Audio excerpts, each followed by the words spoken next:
welcome to today's podcast. I'm Jonathan Synovic from Source One. All right, today we're going to talk about three items today. We're going to talk about symptoms. We're going to help you identify whether you may have a sensitivity or not, and some common sensitivities. We're going to talk about VOCs. We're going to talk a little bit about what the meaning of that is and maybe some examples that you can relate to the VOCs. And then we're also going to talk about green versus healthy. What's the difference between green and healthy? Because it seems like I get asked that more than anything. So let's start off with symptoms. So I'm going to just kind of look over here. And so some common symptoms that people have: allergies, asthmas, chronic sinus infection. And I think this one gets overlooked by the industry a ton. I mean, we're seeing this come up daily, it seems like. Kids, adults, we kind of blow it off. And I'll talk a little bit more about chronic sinus infections in a second. But things like cancers, migraines, maybe reproductive problems, obesity. I mean, these are actually could be environmental. I say could be because it may be something that's actually going on, within the body. But a lot of times it's our environments that are dictating, what happens. It's kind of funny. I was actually just thinking of the fact that, think of this more or less of a drum. I try to explain it to the people in a drum format, where you're born with a drum, and we fill this drum with all kinds of exterior elements. We're going to talk about VOCs, so we're going to fill this drum. And when this drum gets to a point where it's full, and we're not giving ourselves any way to filter that, it's going to overflow. And really, those are what we get in symptoms. That's why you get the headache. That's why you have the allergies. That's why you have the skin reaction that you do. It's because you hit a point where your body says, you need to get away from this. Well, it can't. I always say, I wish we had like a nice an LCD screen that would just say, hey, time to leave, get out of here. But we don't. So our body has to tell us in these ways. And the more that we fill that drum and it overflows, the worse the symptoms get. So what we need to do is create indoor environments that are healthier for us to live in, so that our body can naturally filter those without adding onto it. So we're going to talk in other series about how to reduce that. But think of the symptoms. Think of, I could probably, if I've actually taught this to classrooms, I always say, everybody raise their hand that has asthma. Everybody raise their hand that has an allergy. Everybody raise their hand that has a sinus infection. And usually by the time I list those three things, every hand is up. That's crazy. How can an entire room of 30 people have all of these things that maybe we weren't as common in the 60s or 70s? So if you raised your hand during any of that, then this podcast series is going to be amazing for you guys. And I look forward to actually interacting with you guys on that. But try and make that connection. So that's it's called a sensitivity. You're sensitive to something in your environment. So what are those things? VOCs, volatile organic compounds. That's a name. Okay, what does that mean? I see it everywhere now. I see low VOCs, I see no VOCs. I'm like, so what do we do? Well, we search the internet, right? So I'm gonna search the internet and go, okay, well, I've heard of these VOCs. What the heck does it mean? And the first thing that comes up is, okay, VOC is a volatile organic compound. Means any compound of carbon excluding carbon monoxide, carbon dioxide, carbonic acid, metallic carbonates. Let's just stop there. What does any of that mean? I don't know what it means. And I'm sure some scientist thinks, this is great. This is fantastic. This is exactly what it is. I love the ending here, though. I'm going to read because it's pretty long. Which participates in atomic, I don't even know how to say it, photochemical reactions. Why is it on a label that says no VOC or low VOC? What's going on there? And to me, all of a sudden, I got a little scared. So if you keep scrolling, which I would generally do, it doesn't get any simpler. There's nothing that tells me what that means. So what I've done is, over these years, and I've been doing this 6-7 years now, is that I tend to try and break down something that maybe makes sense to you, me, everybody else. And so think of VOCs as a chemical reaction, and in that process of two chemicals reacting, it has to release something because something has to give. If I start with two different things and I combine them to one, I had to release something to make that one product. And that release is a VOC. Now, doesn't always mean bad. We've kind of given it a bad feeling, but really there can be good VOCs.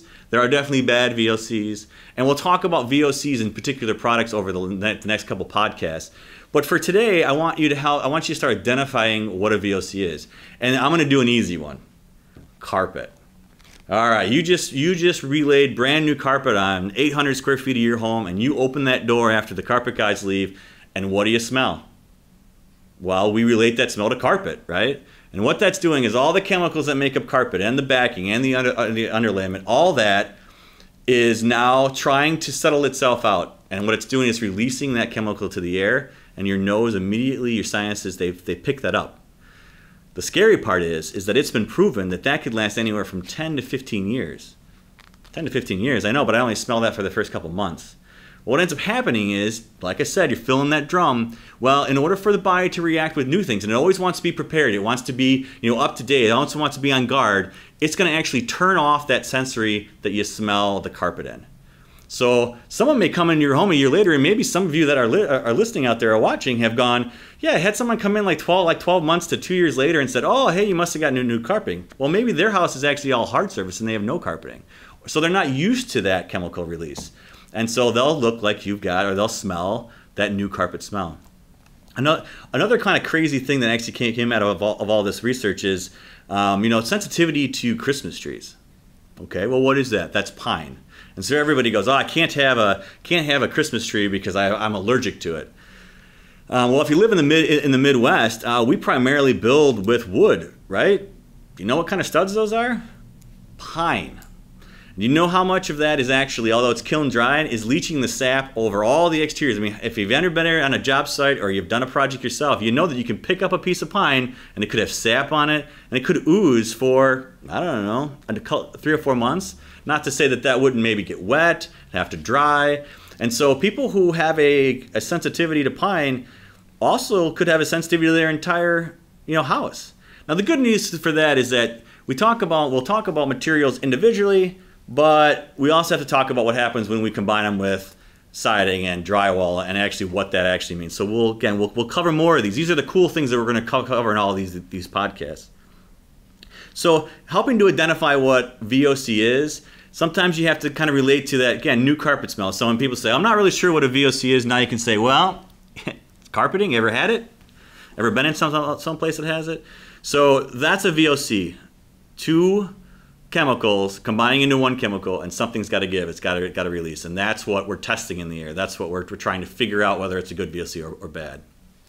So I told you today I talk about green versus healthy, and I get this most confused with people who are like, oh, John's just the green guy. And I want to just make a quick definition. I mean, green is for products that are good for the environment. They might be sustainable. Healthy products, or products that fall in the more of the healthy category, are actually being tested on its indoor air environment, how we can touch it, feel it, and that's on the healthy side.